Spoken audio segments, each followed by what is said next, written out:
¿Extrañas ese amigo fiel de la infancia? Aquel que, además de jugar, solía cuidarte y quien fue una compañía leal a toda prueba. Acompáñame, la emotiva historia de Esteban y Max te traerá esos bellos recuerdos vividos junto a un compañero extraordinario y que aún permanece en la memoria.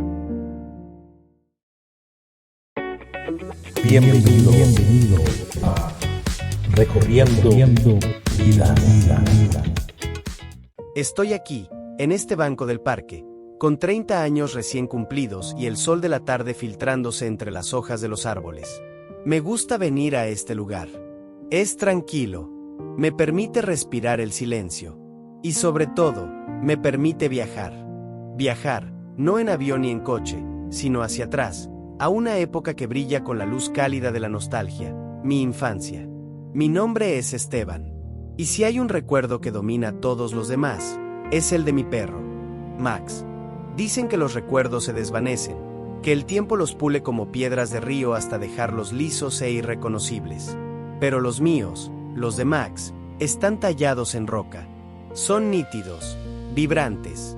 Puedo sentir todavía el olor a césped mojado de nuestro jardín, el tacto áspero de su pelaje, y ese sonido inconfundible, una mezcla de jadeo feliz y bufido protector, que era solo suyo. Vivíamos en una casa amplia, de 2 pisos, en un barrio de clase media en los suburbios, un lugar donde las bicicletas se dejaban en el jardín sin candado y el ruido más fuerte era el de los niños jugando a la hora de la merienda. Mi padre, Robert, era el dueño de una pequeña tienda de refacciones para vehículos cerca del centro, un hombre de manos fuertes, siempre manchadas de grasa, pero con una sonrisa fácil. Mi madre, Laura, era secretaria en una empresa comercial, el ancla de la casa, organizada, con ese aroma a café y a orden que solo ella sabía tener. Y Andrea, mi hermana, 3 años mayor, mi primera confidente y a menudo, mi primera antagonista. Bueno, ustedes me entienden. Eso espero. Sigamos. Yo tenía 9 años. 9, la edad en la que el mundo es un mapa infinito de posibilidades, y el peor problema es no encontrar el juguete favorito. Y entonces llegó Max. Era mi cumpleaños. Mamá y papá habían montado una pequeña fiesta en el patio. Yo abría regalos con esa excitación de niño hiperactivo. Ropa, libros, un juego de construcción, y luego, una caja de cartón enorme, con agujeros y un lazo rojo. Recuerdo el murmullo de mis amigos, la risa de mi hermana, y el corazón dándome un vuelco. ¡Qué raro! ¿Qué sería eso? Tal vez una broma. Ya lo averiguaría. Cuando levanté la tapa, ahí estaba. Un cachorro de labrador, no más grande que una barra de pan, de color canela y con unos ojos marrones, profundos, que parecían mirarte el alma. Estaba temblando un poco, con las orejas gachas. Lo levanté. Era suave, muy cálido, me lamió la barbilla. En ese instante, en ese mismo segundo en que sentí su pequeño peso en mis brazos, supe que era lo máximo. ¿Cómo lo llamarás, Esteban?, preguntó mi padre, con esa voz grave que siempre me tranquilizaba. Max, dije, sin dudar, porque es lo máximo. Y así comenzó todo. Max no fue solo una mascota, fue una extensión de mí mismo, mi sombra, mi hermano silencioso, mi ángel custodio con 4 patas. Ah, y cola peluda, por cierto. Recuerdo nuestras mañanas. Yo me levantaba, y él ya estaba sentado al pie de la cama, esperándome. Bajábamos a hurtadillas las escaleras de madera crujientes, antes que todos, solo para robar una galleta de perro y ver juntos los dibujos animados en el salón, él con la cabeza apoyada en mi muslo. Eran momentos simples, pero cargados de una paz inmensa. Al recordar estos gratos e imborrables momentos que te regala la vida, me lleno de emoción, una emoción cargada de gratitud hacia mi buen Max. Jugábamos horas en el jardín con mis amigos del barrio, Daniel, el pecoso, y Sofía, la de la coleta eterna. Max era el centro de nuestros juegos. Si jugábamos al fútbol, él intentaba ser el portero. Si jugábamos a las escondidas, él nos encontraba a todos en menos de 1 minuto. Pero si algo lo definía, era su lealtad y protección. A menudo sigo sospechando que Max, a su manera, También cumplía el rol de vigilante y fiscalizador. Bueno, por si no lo notaron, es una broma, como las muchas que nos jugábamos con Max. Hubo una situación que nunca olvidaré. Tendría unos 12 años. Estábamos jugando a capturar la bandera en un callejón trasero. Yo era pequeño para mi edad y a menudo el blanco de las bromas de los chicos mayores de la calle de al lado. Dos de ellos, que se creían los dueños del barrio, nos habían emboscado. Uno agarró a Daniel y el otro me empujó, tirándome al suelo de tierra. Mientras se reían y pateaban la bandera, de pronto, se hizo un silencio escalofriante. Max, que jugaba cerca, se interpuso. No ladró de forma agresiva, fue un gruñido grave, sordo, que venía del pecho. Se irguió, mostrando los dientes solo un poco, y se quedó plantado frente a mí, como una estatua de mármol. Me tapó por completo, mientras miraba a los agresores con la cabeza baja y una tensión palpable en su musculatura. No era un gruñido, era un silencio amenazante. Sus ojos estaban fijos en ellos. Era la mirada de un león que protege a su cachorro. Los chicos se quedaron pálidos. Me miraron, luego a Max, y sin mediar palabra, se fueron corriendo. Max siempre estaba en medio, pero su papel no era solo de compañero de juegos, sino de guardián constante. «Buen chico Max», le dije, abrazándolo. Él solo me lamió la mejilla con ternura. «Trabajo terminado», pareció decir con actitud satisfecha. Max no era un perro de ataque, pero irradiaba una autoridad silenciosa que nadie se atrevía a desafiar. Pero donde realmente se convirtió en mi confidente, mi refugio, fue en las noches. Mi cama era un santuario. Él saltaba con un golpe sordo y se acurrucaba a mis pies. No importaba si había tenido un mal día en la escuela, si Andrea me había molestado, o si me sentía solo, algo que empezaba a ocurrir a medida que crecía. Yo le contaba todo. Le susurraba mis miedos, mis sueños infantiles, mis preocupaciones más tontas. Le hablaba de cómo extrañaba a mi padre cuando se iba de viaje debido a su negocio, o de ese sentimiento incómodo de no encajar a veces. Él me miraba, y esa mirada me calmaba, era mi refugio. La mirada de Max era una mezcla fascinante de ternura y sabiduría. Sus ojos marrones, en la oscuridad, parecían dos pozos profundos que lo entendían todo. Nunca me juzgó, nunca me interrumpió, solo escuchaba, a veces suspirando suavemente. Para mí, no era un animal. Era un ser que comprendía el lenguaje mudo del corazón humano. Tenía un superpoder que hoy puedo entender, el de la comprensión profunda, aquella que rara vez he podido encontrar en mis congéneres humanos. Los años pasaron volando, como solo vuelan los años de la infancia. Max crecía, y yo también. Y luego, todo cambió. Yo tenía 14 años.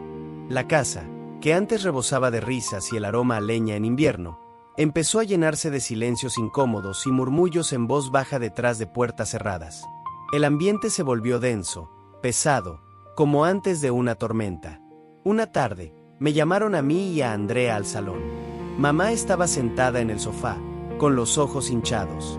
Mi papá, de pie junto a la chimenea, miraba sus manos. Se le veía nervioso. Recuerdo ese momento con una claridad dolorosa.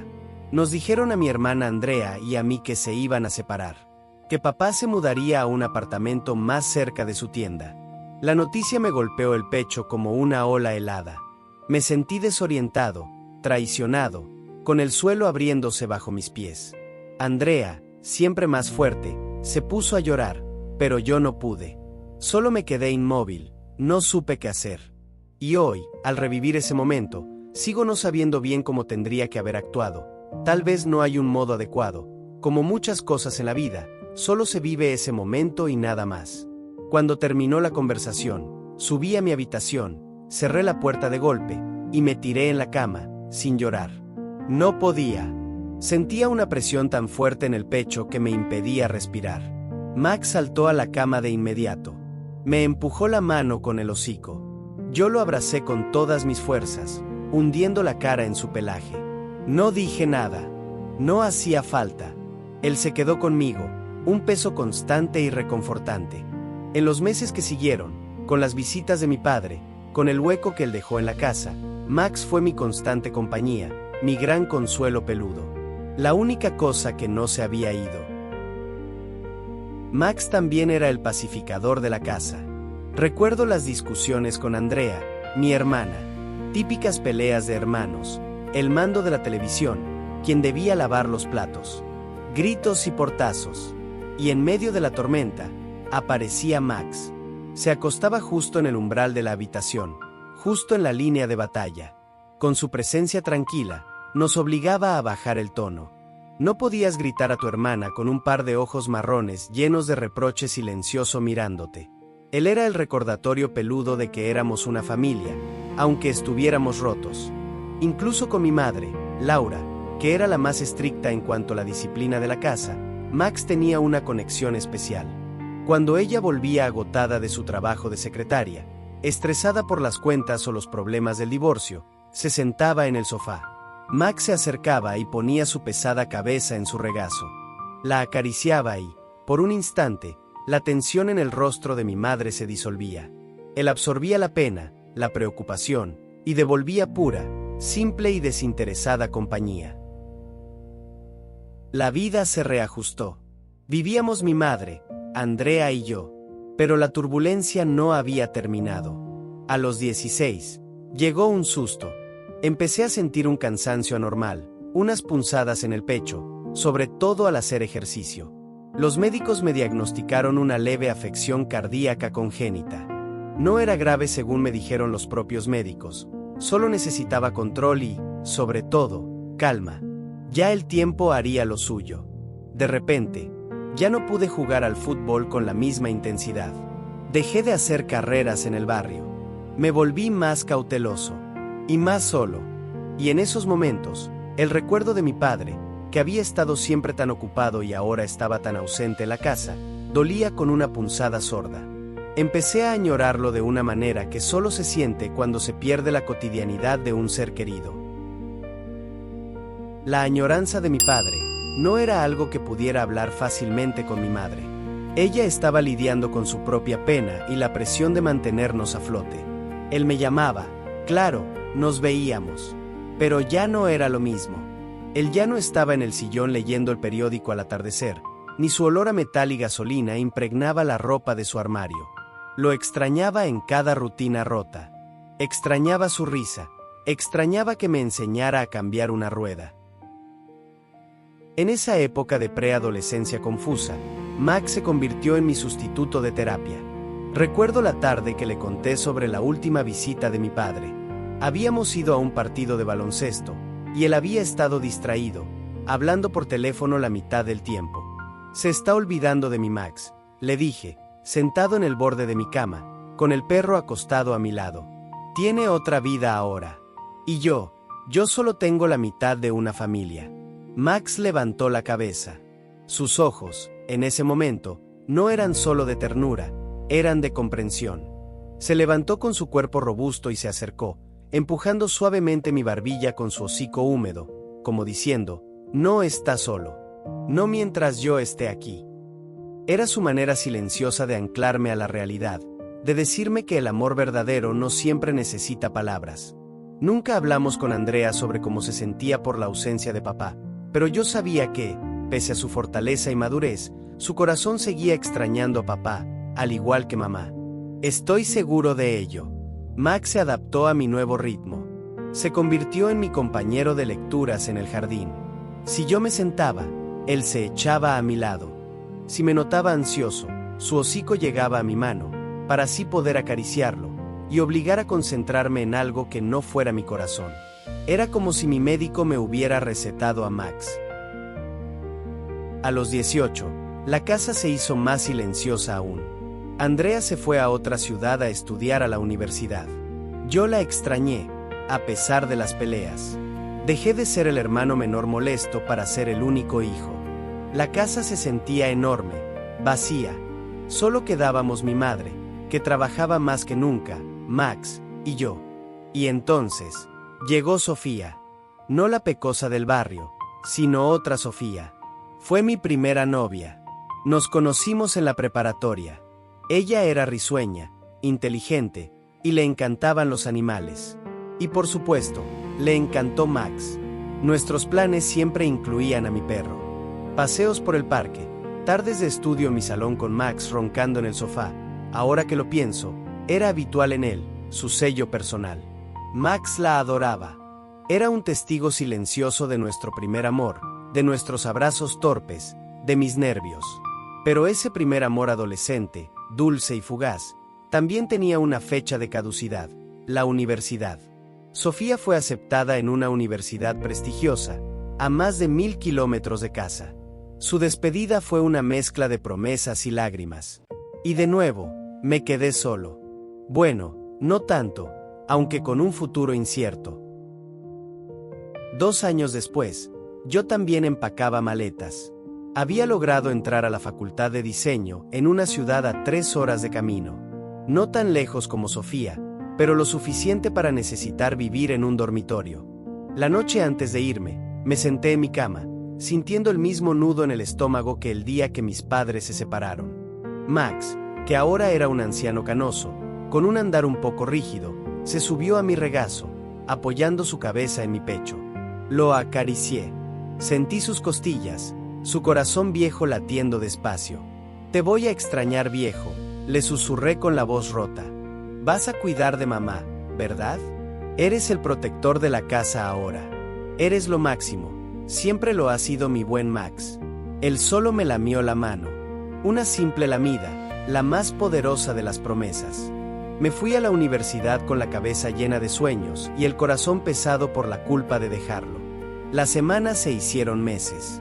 Las llamadas a casa eran constantes. «¿Cómo está mamá? ¿Y Max?». Una noche, en mi dormitorio, el teléfono sonó. Era mi madre, nunca llamaba tarde. Su voz estaba vacía. «Esteban», dijo. Y yo lo supe. Antes de que ella terminara la frase, antes de que pronunciara su nombre, el mundo se detuvo. Max se durmió. No despertó. Se fue tranquilo. Me desplomé sobre la cama. Lloré. Lloré por mi perro, mi amigo del alma, por mi infancia perdida, por mi padre ausente, por la casa que ya no existía. Max había muerto. Y yo no estaba allí. Estaba en otra ciudad. El dolor de la partida de Max fue un agujero negro que me tomó años llenar. Pero antes de ese vacío final, hubo una vida. Una vida de protector y amigo que, irónicamente, se hizo más importante cuando mi vida se volvió más compleja y solitaria. Hoy, mirando atrás, me doy cuenta de que son los necesarios ciclos de la vida, de la cual todos formamos parte de manera ineludible. Creo, y esta es mi más profunda convicción, que venimos a vivir a esta tierra para apreciar cosas que, de otra manera no lo podríamos hacer, como es el hecho de sentir, por ejemplo, el noble y desinteresado amor de un animal que rebasa por mucho ese concepto, convirtiéndose, en muchos casos, nuestro ángel custodio, como fue mi cálida experiencia con Max. Y así me encuentro, aquí y ahora con 30 años a mi haber. Mi padre, Robert, sigue con su tienda. Mi madre, Laura, se jubiló. Andrea está casada y con hijos. Y yo sigo llevando a Max conmigo. No en el regazo, ni a mis pies, sino aquí dentro, muy dentro de mi corazón, en el alma misma. Hoy, estando en el mismo parque de nuestros juegos, en el lugar donde me enseñó a amar, a ser leal y, sobre todo, a ser valiente. Él fue lo máximo, y lo será para siempre. Max, estés donde estés, solo te digo, mi leal amigo, que me esperes. Algún día, cuando llegue mi turno, nos volveremos a encontrar y jugaremos por verdes prados como solíamos hacerlo de muchachos. Hasta ese momento solo te puedo expresar mi gratitud e inmenso cariño. Gracias por todo, querido Max. La historia de Esteban y su fiel perro Max representa un capítulo épico en su vida. Max no solo fue su mascota, fue también su amigo y confidente, su protector. Un verdadero ángel de la guarda que le asistió en los momentos más cruciales de su infancia y juventud.